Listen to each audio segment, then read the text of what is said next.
निवडणुकीच्या अगोदर उद्धव आजारी पडले होते, सर्दी खोकला वगैरे. त्याच्यानंतर मी ताणून धरलं होतं. मग मला सर्दी खोकला आणि ताप बीप सगळं सुरू झालं. अजून चालूच आहे ते. मी काल पण त्यांना म्हटलं होतं मी कसं, मला काय म्हटलं, फार बोलता नाही येणार कारण शब्दांवरचे अनुस्वार सर्दीमुळे गेलेत. सोबवार, बगळवार वगैरे असं सगळं होतं.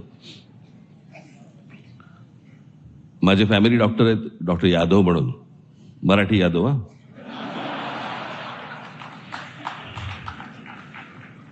मग मी त्यांच्याकडनं औषधं घेतली आणि मी उद्धवना दिली. मी 2 दिवसात बरे झाले.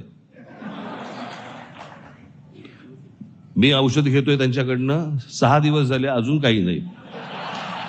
मी परवा दिवशी यांना फोन केला, म्हटलं माझ्या डॉक्टरनी पक्ष बदलला की काय आईला.